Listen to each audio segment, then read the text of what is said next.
All right, so this is kind of an extension of a question that was answered back in March in a Bloodhound workshop using the VWAP, NinjaTrader's order flow VWAP indicator here. And so this is a little slight modification of the system here. So Judge wanted to do all this, with Bloodhound and Raven. However, there's some specific components that Raven cannot do. So we're only going to do the Bloodhound portion of this. So for example, Raven is just a very simple, free strategy for doing some basic, backtest results to kind of see if you're going on the right track, right? However, if you are a very simple trader and you have a simple system, who knows, Raven might be able to do everything you need it to do, to make a full trading system for yourself. But Raven is, again, it's not intended to be to cover everything. That's what the Blackbird strategy product is for. So like for example, Raven for Raven for the stop losses and the profit targets, it just has very simple tick offsets or ATR offsets and percentage offsets. So in other words, you can't attach a profit target to an indicator or something like that. So we're just going to focus on the entry signals here. All right. And simply put, once we kind of filter out, remove all the comments about placing, the stop loss and profit targets, then what we're really left with for the entry signals is basically when price is going to have to be on one side of the VWAP line. So for example, this short signal, right? So we can see just right off the bat from the first short entry signal here that this is a counter trend system here, right? So we're looking for, basically the bars to be, above the VWAP when price, touches the second standard deviation line. And then if price meanders right to the other side of the VWAP line and we get some candles closing, on the other side of the VWAP, right, but above the second standard deviation, then we're looking for, price to touch that standard deviation line again, or well, not again, but to touch it, and then generate a long signal off of the lower standard deviation number 2 there lines, and basically so on and so forth. Let's see. Yeah, we also have a short entry. Yeah, I didn't get all the answers I need here, so we can say that there's a short entry here marked, but I don't know what makes that a short entry. So I'm definitely missing some information that tells me why this should be a short entry here. So we're going to have to skip, some of these entry signals here. Yeah. So just a mental note, guys, when you kind of send your questions in, something like this, I see price coming up and then, it doesn't make sense as to how, we're determining that this should be a short entry, but, why wasn't there a short entry marked, back here or here?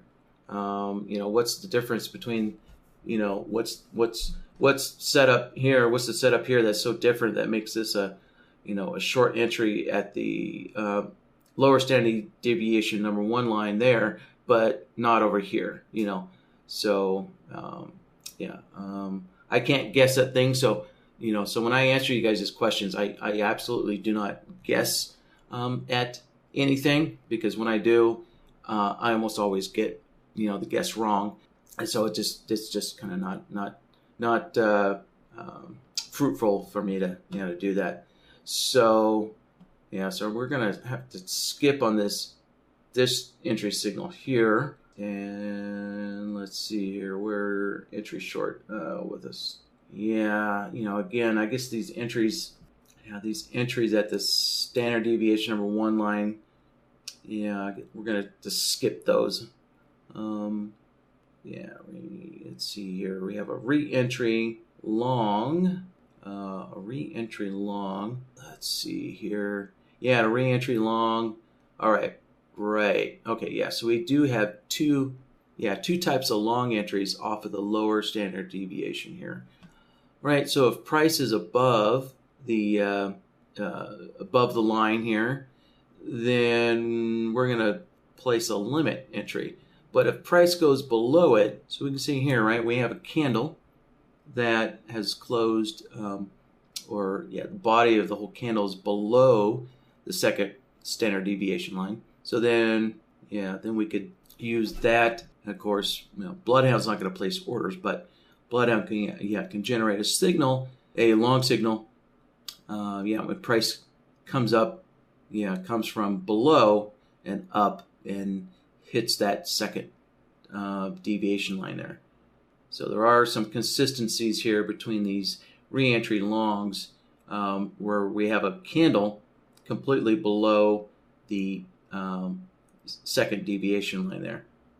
Yeah, so that'll be our setup condition, is looking for a candle completely below the second standard deviation. And then we know if price is coming up from below, that will generate a long entry signal there. All right, well, so with this, I guess, let's get started here. Okay, so I already have my chart all set up here with Ninja's order flow VWAP indicator on here. I didn't change any of the settings. I just left it with the standard, the default settings. So it's a 1 and a 2 and a 3 standard deviation lines there. And of course the VWAP in the middle. All right, so let's get BloodHound open here and go to work. Now, let's see. Let's set in today's BloodHound workshop name. There we go. And I'm going to switch over to the Logic tab here to get started. And then let's create a new Logic template. And let's see. What should we call this? All right, there we go. Something like that. VWAP counter-trend signals. Of course, they're not all counter-trend, but, I guess they all could kind of be considered counter-trend. So, anyways, all right, first thing you want to do is come up with some kind of name for your Logic template there. All right, let's take a look at that screenshot again. So let's work on the easier, not easier, but let's just work on this first signal here, right? So price is basically above the VWAP, all right? The whole bar is above the VWAP and below the upper deviation number 2 line, right? So let's find something like that. Well, we have a ton of them. Here we go. Here's a ton of bars like that, all ready for us.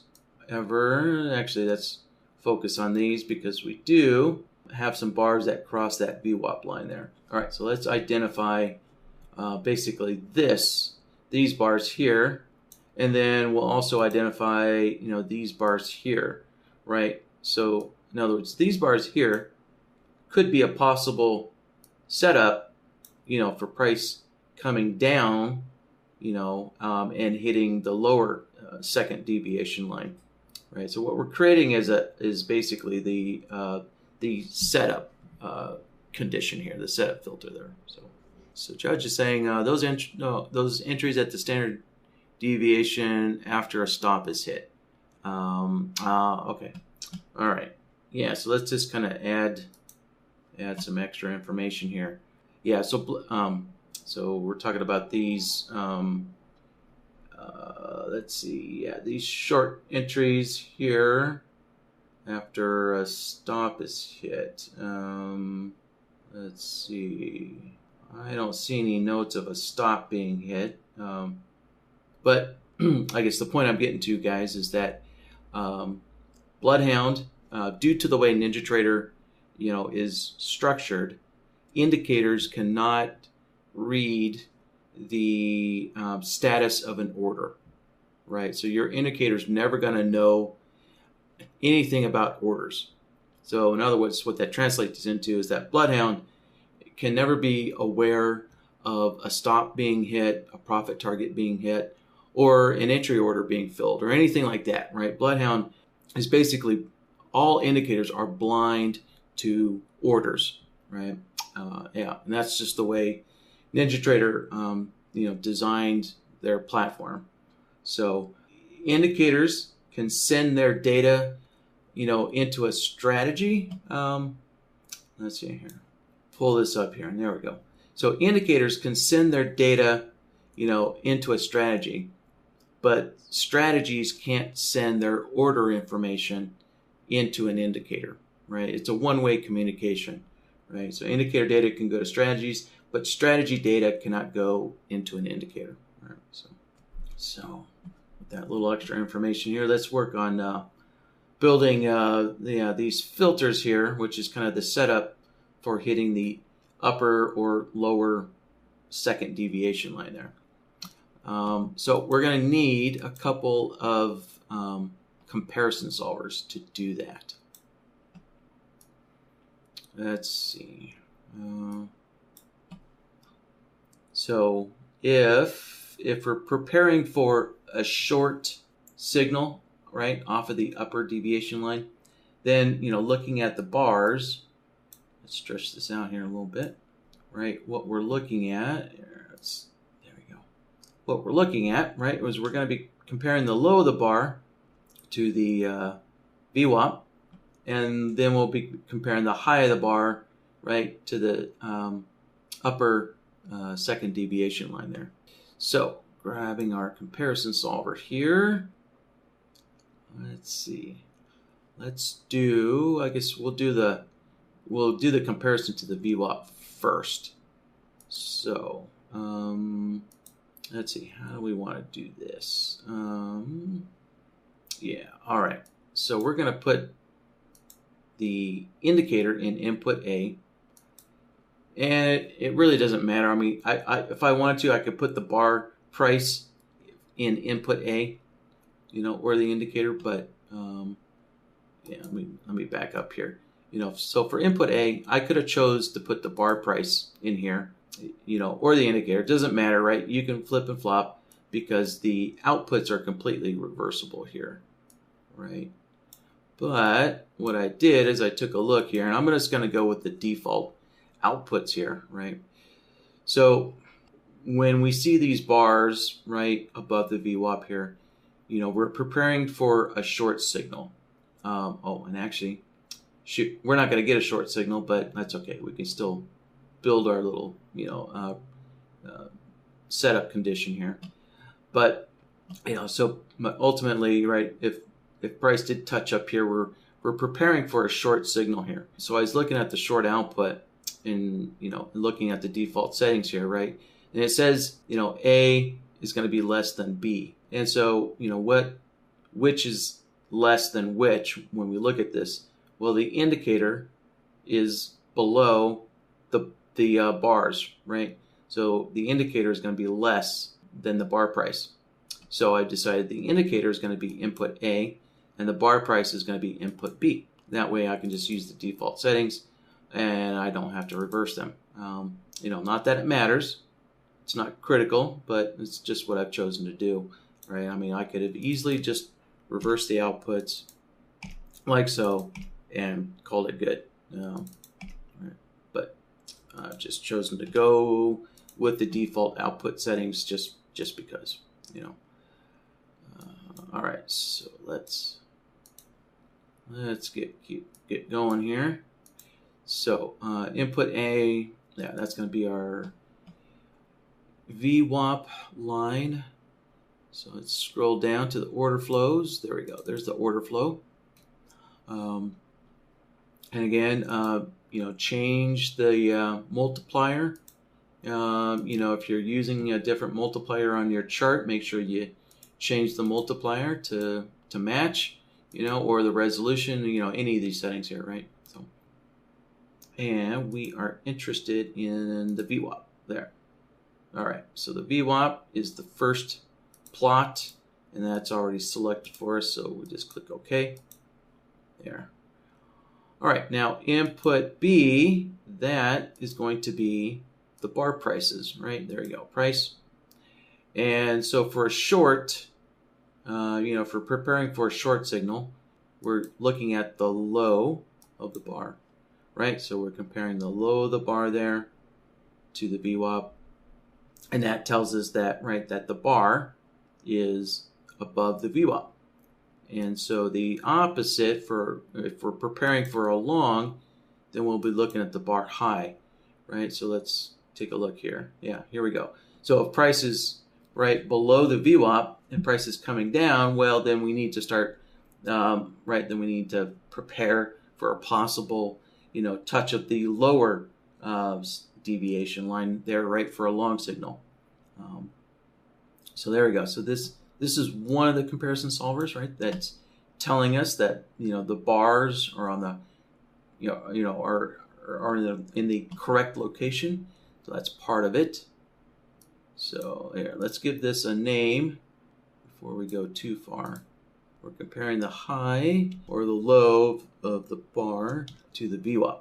Okay, so there we go. So we basically, we've set up one comparison solver, right, that's looking on one side of the bar. And so now we need another comparison solver that's going to look on the other side of the bar, right? So we need to make sure that so if we're preparing for a long, we need to make sure that the low of the bar is, right, above our lower second deviation line. And then if we're preparing for a long, if we're preparing for a short signal, then we want to make sure that the high of the bar is below our standard deviation there. So for example, let's see if I actually have some examples to work with. So for example, these bars right here, right there, they are above our deviation line. So obviously those are not setup bars, so we need to eliminate these bars, from as being setups for a short signal here. That's what we're trying to do here. All right, and so if we compare the high of the bar to the deviation line, right, we can see, well, these highs of these bars are above it, so therefore they don't qualify for the pre-setup. But these bars, when the high is below the second deviation line there, then right, all these bars do qualify as that setup, as setup bars.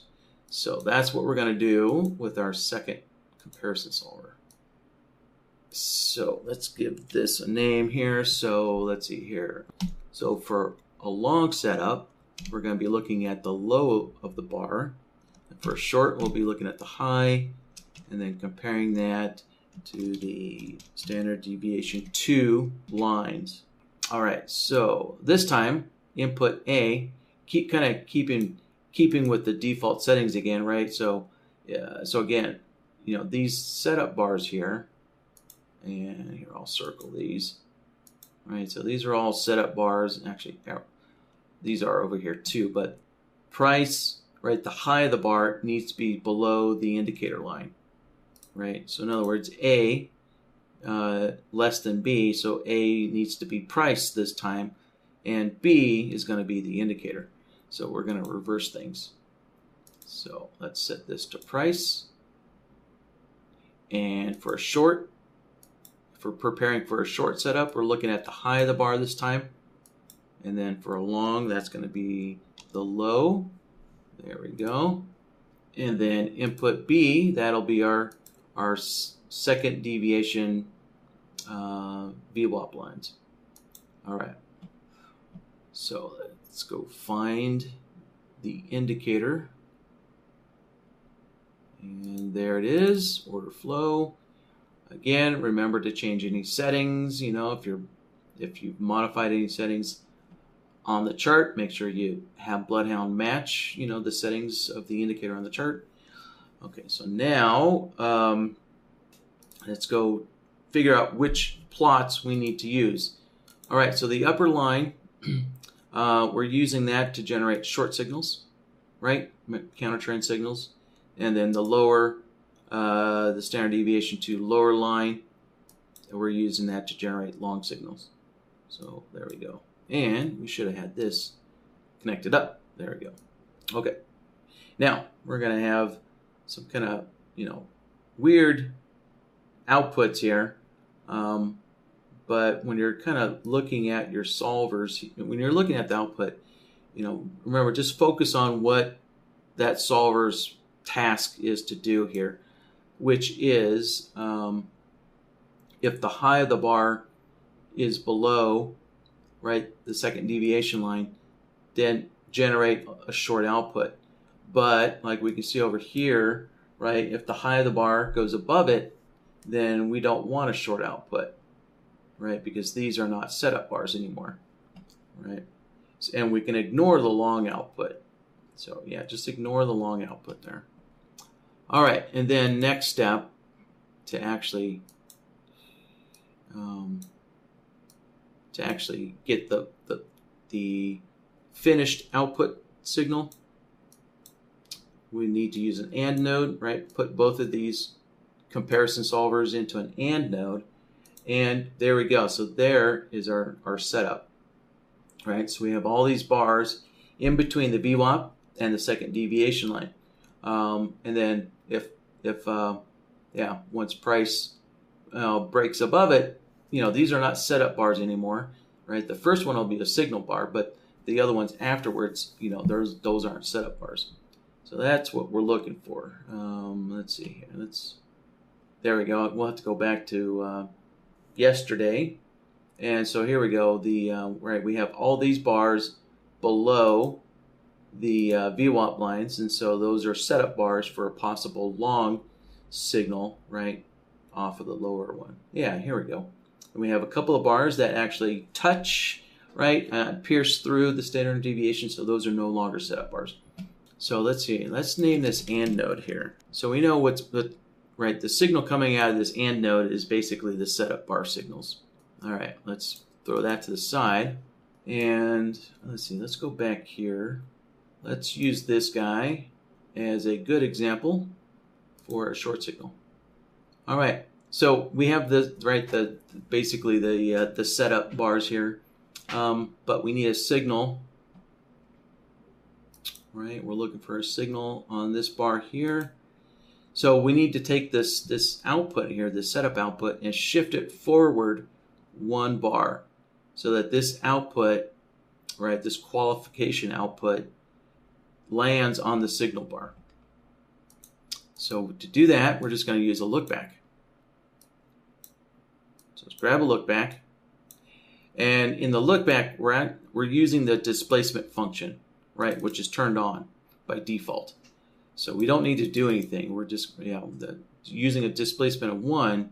What it does is it shifts the signal forward in time by 1 bar, right? That's basically what NinjaTrader's displacement function does, right? If you've ever used the displacement function on any indicator, you'll notice that all it does is it just shifts the indicator plot forward by X number of bars. So that's what we're doing here. And then I like to rename this solver to tell me what it's doing here. So it's just doing a displacement of 1. There. Okay. And then now if we look at it,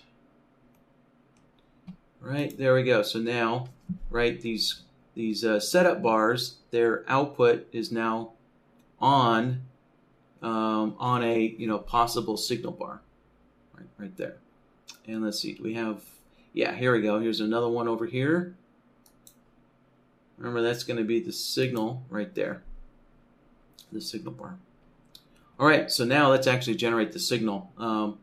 So to do that, we can use a crossover signal. A crossover solver. I think that's going to be the simplest solution here, because a crossover signal, right, you only get a crossover signal on the actual crossover bar, right? So if we used a comparison solver, then there's the potential to generate multiple trade signals. But the setup or the crossover solver, it's only going to give us one signal once the high of the bar crosses, right, crosses the indicator line. So that's why we're going to use the crossover solver. Is it just, the nature of a crossover is you only get a signal on one bar, the crossover bar. So it kind of cleans things up for us. Kind of does some extra filtering for us. Let's see, what's this going to do? So we're going to look for the high, crossover high, or do this backwards. I always like to put the long signal price first. So for a long signal, it's going to be the low crossing the second deviation. And then for a short, it's going to be the high, right, crossing over the standard deviation 2. All right, so let's see. Let's set input A to price. It's all right. I need to change the type here to price there. And for a short, that's going to be the high. And for a long, that's going to be a low, like so. And then input B, that'll be our standard deviation 2 lines. So let's go set that up. And all right, there's our VWAP. Again, don't forget to change any settings, if you've modified any. And let's see here. So we're using the upper standard deviation 2 for short signals, and we're using the lower for long signals there, like so. And so there we go. All right, so here we can see if the high crosses down below, we're getting a short, right? So remember, we're looking for the high to cross up and above to get a short, right? So it's kind of the opposite effect here. So let's see, we can change the output here and use the crosses against, and bingo, that worked for us. So we just need to change our output settings and use crosses against direction, right? So in other words, when the high price crosses up, it's generating a short signal, right? The opposite. And yeah, there we go. There's again, right? The high, or the high of the bar crossed our standard deviation line, and there's our signal. And when you look at this, you might be thinking, well, why not just use a crossover? Why did we go through all this work here to build kind of a filtering system here? And well, that's to keep you, out of this chop here, right? So you can see all this chop stuff that probably wouldn't be considered, a good signal here. So, with this here, this filter, that's what we can do is we can say, you know what, I need at least 2 bars, right, or 10 bars, inside this zone here. Yeah, let me draw a little circle, right? So I need, X number of bars, in between the VWAP and that second deviation line, right? Yeah, so that's what we can do basically with this setup logic here, or setup bar logic, right? So for example, let's kind of go back to this logic here, right? So with the look back node, I can do something else, right? I can use the look back period function here to say, you know what, to make sure I've got a good clean, setup situation here, I want at least 5 bars, 5 bars of this setup thing here. And so we want 5, let's see, minimum. Yeah, we want a minimum of 5 bars. And actually here, let me turn off the displacement for just a moment here, so it's not skewing our results here. So if we count this, right, so we've got 1, 2, 3, 4, 5 bars, right, inside this setup zone. So we could take advantage of using the look back period, right, and finding a minimum of 5 bars inside this kind of setup zone here to possibly clean up these crossover signals here.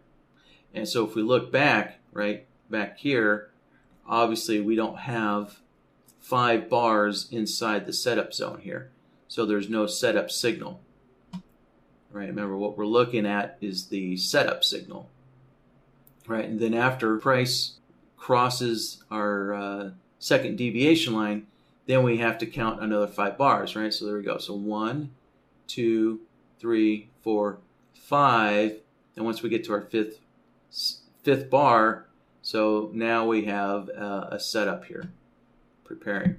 And let's see here. Let's take a look further down the chart. Yeah, so here, so if price comes along and crosses that VWAP line, again, we need 5 bars inside this zone here. So 1, 2, 3, 4, 5, right? So this bar doesn't count because it's not completely inside the zone, right? We can see part of this bar is below the VWAP line. So remember this, yeah, so this setup bars here is looking for bars, completely contained, looking for bars to be completely contained inside the setup zone here. All right, so let's see. Oh, let me remember to turn the displacement here back on. And let's see, I'm going to knock this down a little bit here. I'll just say 2 bars. We'll just look for 2 bars in that setup zone.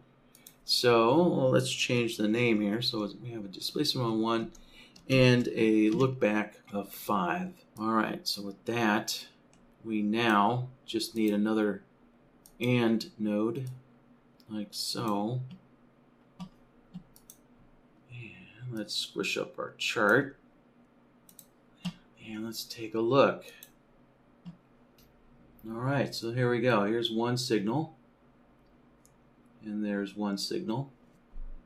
So, yeah, here's some things that you always got to kind of consider here. We did miss a possible signal here, but, who knows, right? There's a lot of things that have to be considered when you're kind of designing your logic here. So, but in any case, these signals here, so we had a nice little clean pull, price kind of consolidating inside our setup zone. And then, bingo, hits that signal. And let's see what else. Yeah, there we go. There's 2 others. Yeah. And, oh, that's right.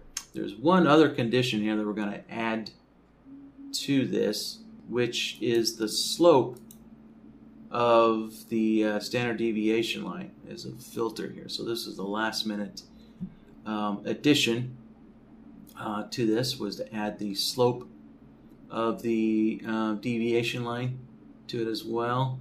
Let's see if this might possibly remove all the signals, but yeah,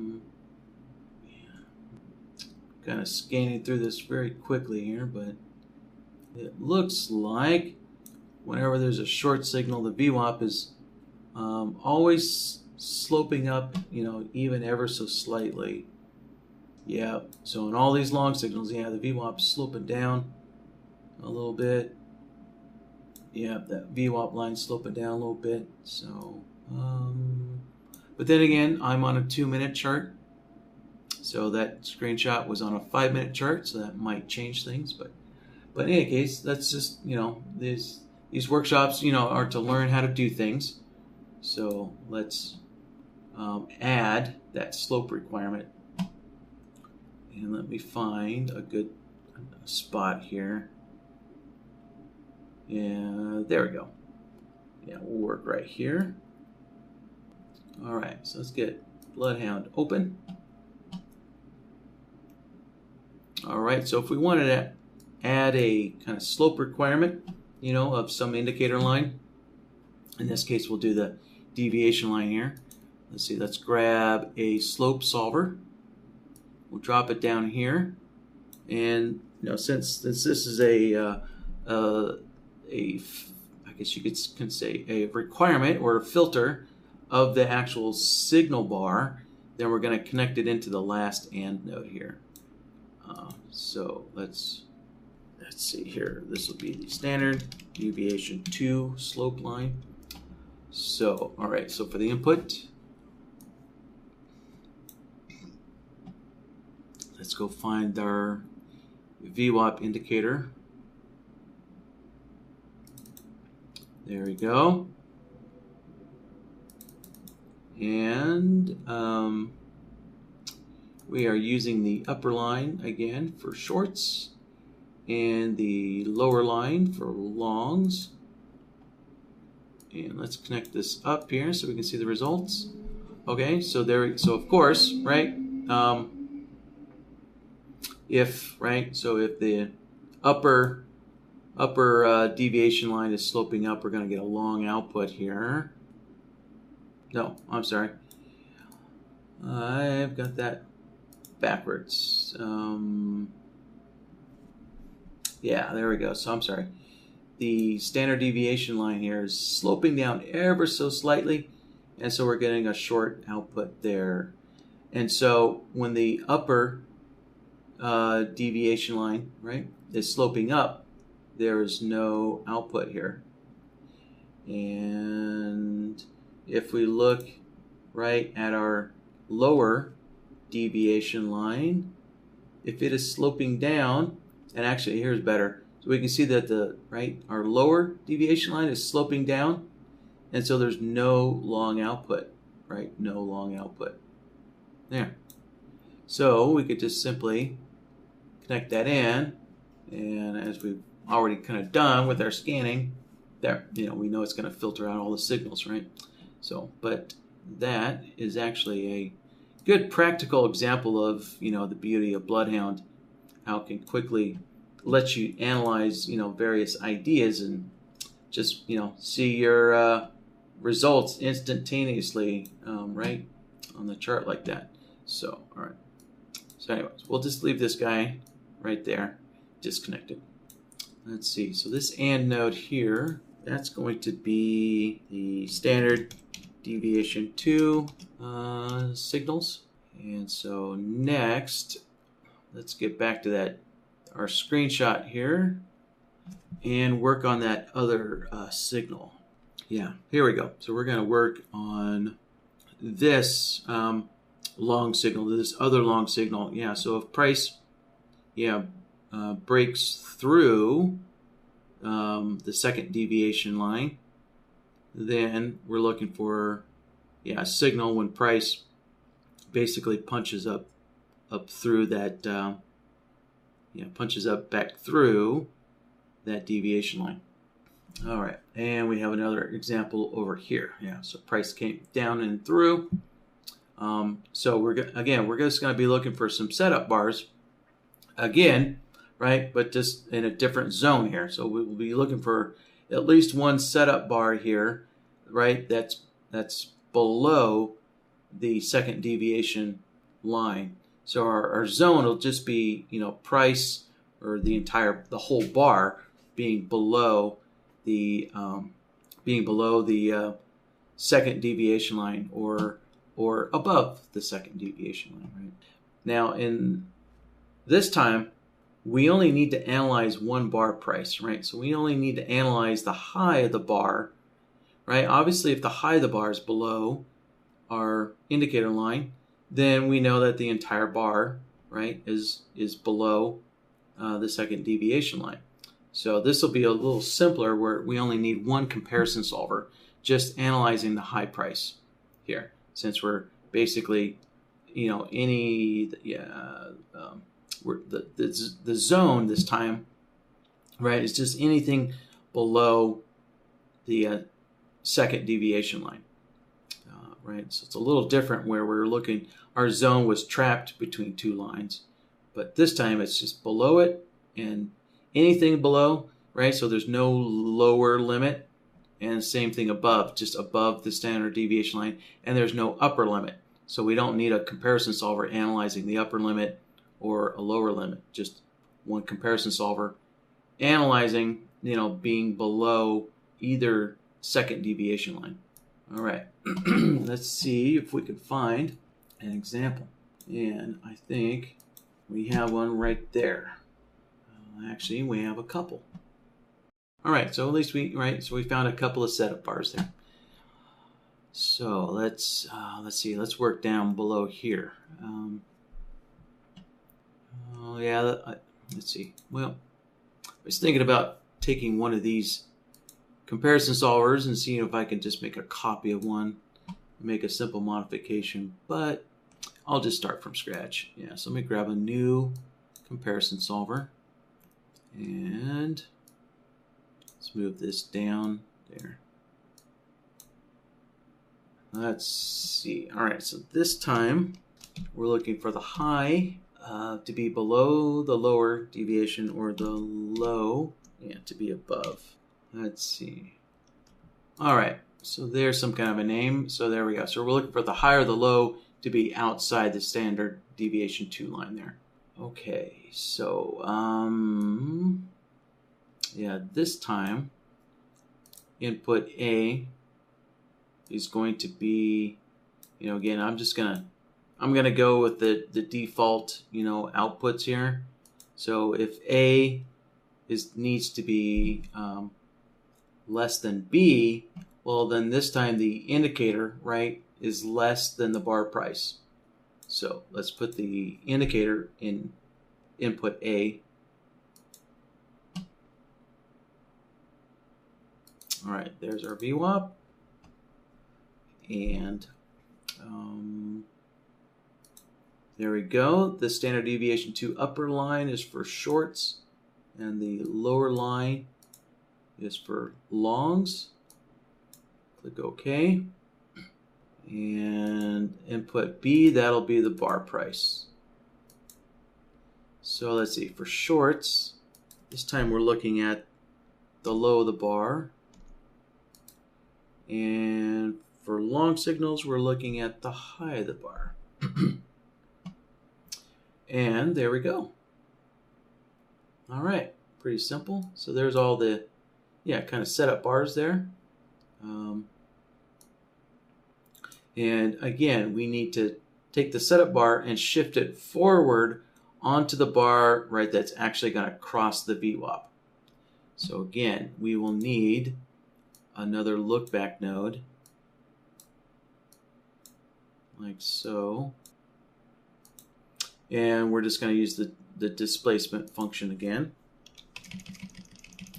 So let me name this. There we go. Displacement 1.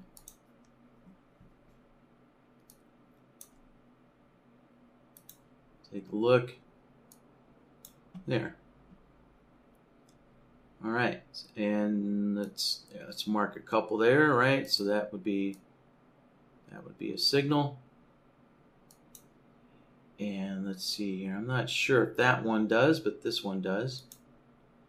All right, so there we go. So we have the setup bar output, shifted forward onto the signal bars, like so. And next, we just need another crossover signal, like so. Actually, this time I will take a little shortcut. So let me grab, let's see, where is it? There we go. Here's our crossover. No, that wasn't it. There it is. This is our crossover solver here that I made before. So let me make a copy of it. And let's see here. Let's see, I need to adjust the name here. Basically, this crossover solver was reversed, right? We kind of had the signals reversed on our first crossover solver. So, so this copy is going to just use the, let's see here, set that to 0, there we go. So this time we're going to use the regular outputs here, crossing in direction, right? Because the low is crossing down this time. Low is crossing down, so cross down is going to generate a short signal, right? And let's see, actually, we need to reverse our prices here. So actually, the low price is now crossing our indicator line, right?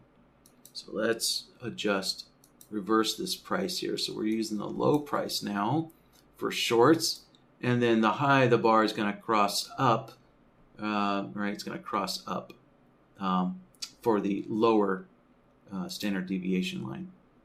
So let's set the high price. Yeah, hold on. Let me reverse the name here as well. There. All right. Yeah. So we're using the high price to generate long signals this time, and then the low price is generating short signals. All right. Yeah, that'll do it. So let's get that solver on the board here. So we're going to go to solvers, existing nodes, and there's that new solver on the bottom of the list right there. So let's pull this down and let's take a look. Right, there we go. Once again, we almost could just kind of use just a simple crossover solver for this signal here, right? But having this extra check, allows you to add that additional requirement where you could say, you know what, I need at least 2 bars, outside of that standard deviation line. So something like that. So if you only need one bar outside, well, then this crossover just by itself will work just fine. All right, let's see here. So let's grab an AND node, like so. There. All right. So this would be a crossing. This would be like crossing inside the standard deviation 2 line signal. There. So we have 2 distinct signals now, and to connect them both together, that's what an OR node does. OR node basically connects all the outputs together right into a single channel or into a single output. Right? So like that. And so now, let's close that. Let's expand our chart. So now we'll see all the signals together. There. Yeah, there we go. So here's, right, the bars are inside our middle zone here, and then we get the short counter trend signal. Again, short counter trend signal, and then bars break to the outside, and here is where price, right, touches the zone to possibly break to the inside, like it does right there. There we go. And then there is price price inside, right, that setup zone. And then there's our counter trend signal, like so. All right. Let's see here. Let's hold on. Let's take a look at our screenshot here. Yeah, this VWAP here is kind of flattish. There's no real extreme slopes, right? Not too many areas. Excuse me.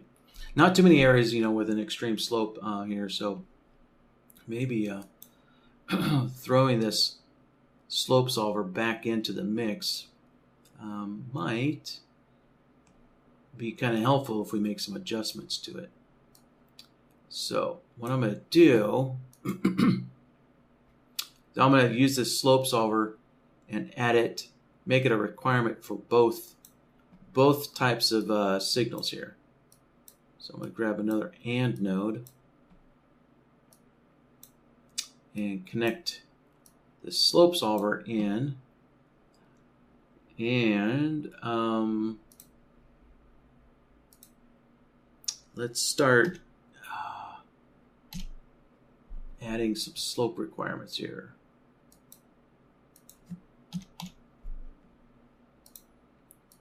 Actually, it's better. Let's connect up this slope solver first.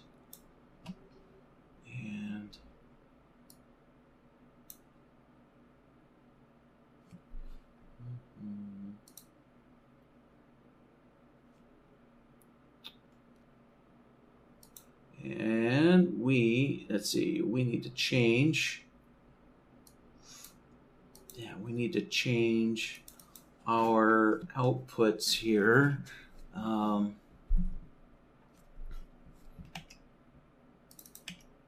So we want actually less. So if we're looking for kind of a flattish type of slope, then we want to look for less than, right? Less than some kind of a slope.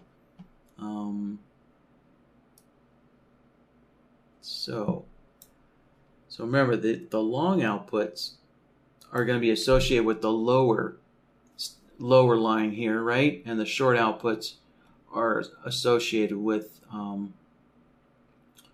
the upper lines. And let's see here. I think we want to do that.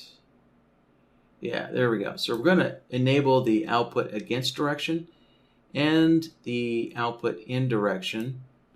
And so what that's going to allow is, even when the upper standard deviation, right, is sloping upwards, right, we can see that is actually allowing, right, that has a short output on that solver, right? So it would allow short signals even if the upper line is sloping up. But over here, take a look here. If the upper line is sloping up too strong, then we have no short output, right? So that's how we can filter out a strong sloping indicator line like that. Let's see here. We don't have too many bars where there's no long output, but that would be that right there. So if the lower band, has too strong of a slope to it, then there will be no long output, thus preventing, right, a long signal. So let's take a look now. Okay, there we go. Let's get rid of all these drawing tools here. All right, so let's take a look, with the slope filter and without. Right, there we go. So we have a ton of short signals here as price is kind of trending up. And then if we connect in our slope solver, now we can see a lot of these signals disappear. Right, so there you go. So you can just, if you want to use this, connect it in, and then just kind of play around with the slope settings here. Find a slope, that works for you. So, and if you don't want to filter, if you don't want to use the slope to filter anything, then just simply disconnect it.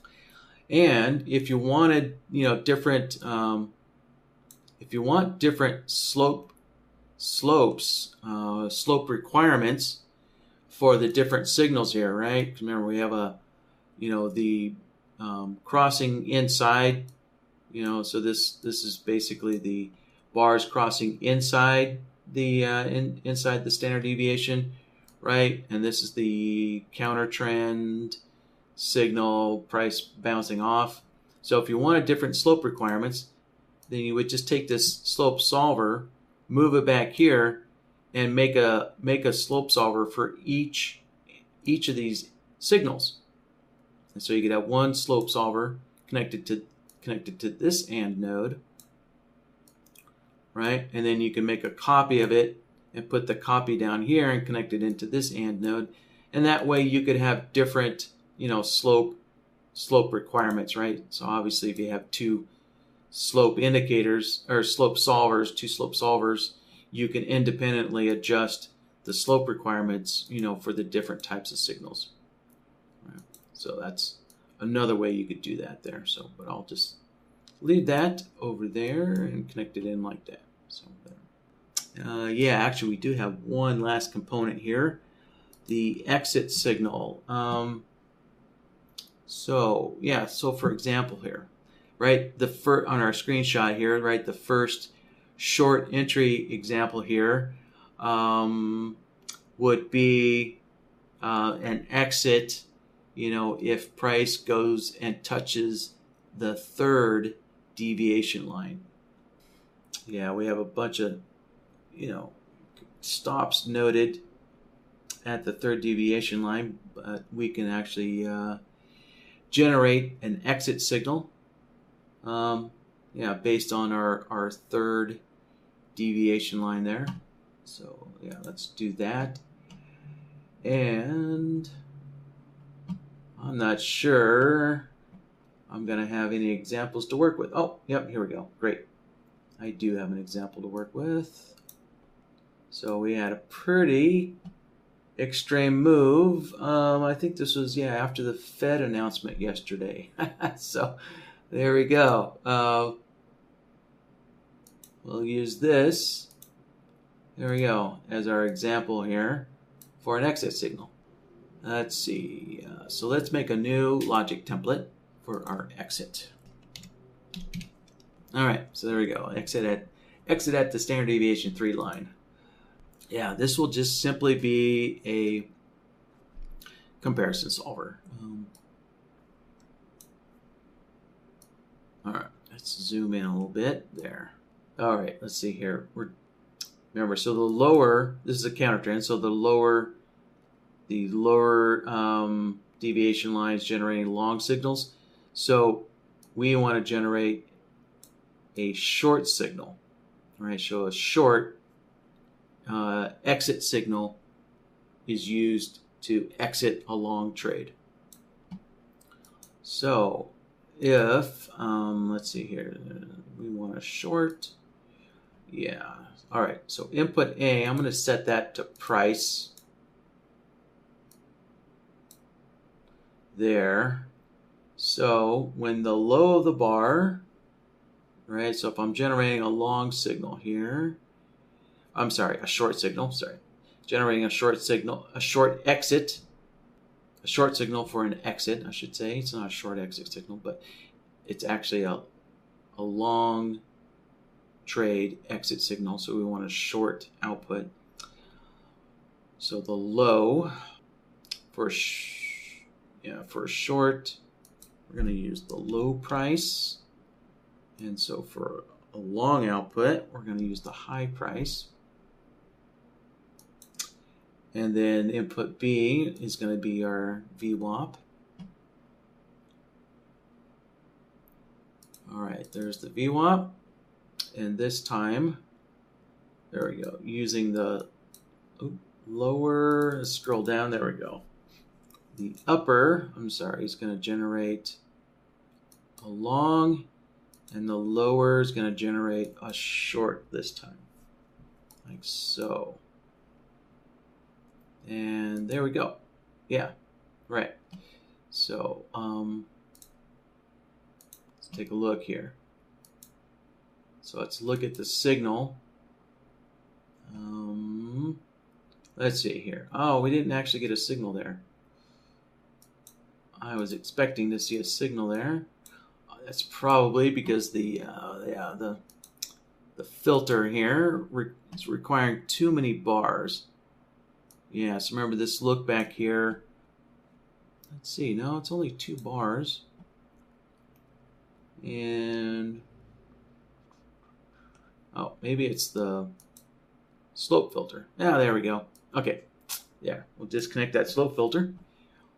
Yeah, so there is the long entry signal, right, for a long. And so let's just put that arrow right there. And then if we switch over to the exit signals, there, right, long entry, and then there's a short, right, a short output which will exit long positions. I'm going to see if we happen to get any long exit signals. There we go. So there are exit signals for shorts, for the short positions. There, right? Long signal will exit short positions. Right. There we go. Okay, here. Judge has got one comment for me. He just wants to see an exit at the VWAP for profit. Sure. Okay. That can be done pretty quickly and easily. Let's see here. So let's here. Okay. Let's just make a new logic template here. There we go. All right. So profit exit at the VWAP. So let's grab another comparison solver. Yeah. Now I'm going to make this a little cleaner. Yeah, I'm going to make this a little cleaner here. So I'm going to actually grab a crossover solver so that the signals are a little cleaner here. There. Let's scroll back here. Let's see if we can find an example. Yeah, all right. So price is coming up here. So we know that we would be getting some short signals up around here. And then price comes down and hits our VWAP, right? So if we're in a short signal, a short trade, then we want a long signal, right, to exit when price hits that VWAP. So in other words, so when the low of the bar crosses our VWAP, let's stretch this out a little bit there. All right, so if the low of the bar comes down and crosses the VWAP, we want a, put a little dot there, we go, a little long output to, close out this short position. So let's see, let's take a look at our crossover solver. So let's set input A to price. And so for longs, we're going to use the low of the bar. And for shorts, we're going to use the high. And then input B, that's going to be the VWAP line. There's the VWAP. And the VWAP line is already selected for us. Call it good. And now, right, so when the low price crosses up, we're getting, right, a long signal, right, which is, the default setting for the crossover. But we want to reverse that like so. There. Right? We want crosses against.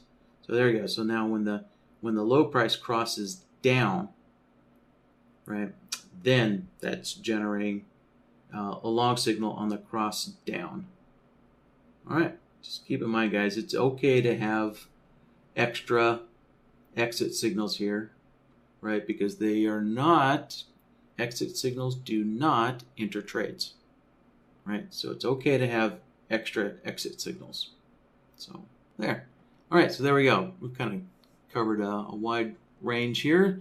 So we have the entry signals, and then we have an exit at the standard deviation 3, and then also profit exit, right? And let's see. Oh, hold on. Let me name this here. Actually, make sure I name both of these comparison solvers. There. Okay, there we go. Some kind of a name for these solvers there. So, all right. Yeah, and then of course, if you wanted to combine them together, we could just, let's see here. Indicator, there's this one, this exit, this other exit, there.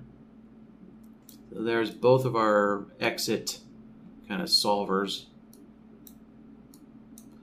And then we could just drop in an OR node like that. And then just connect this one up, connect that end there, and then we have both of your exit signals combined into one solution there. So, all right. And let's see here. I did see there's an indicator comparison here that is unnamed and it is unused. Yeah, let me delete this off the board. There we go. Now, it's a good idea, guys, to keep your your system clean of unnecessary solvers.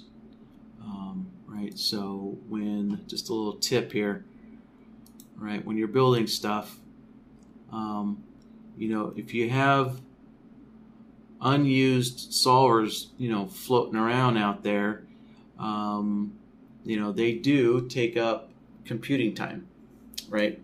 So just because the solver's not connected doesn't mean it's not being calculated. All solvers, on the board are being calculated. They have to be, and that's what allows you to just, connect something up and then get results instantly.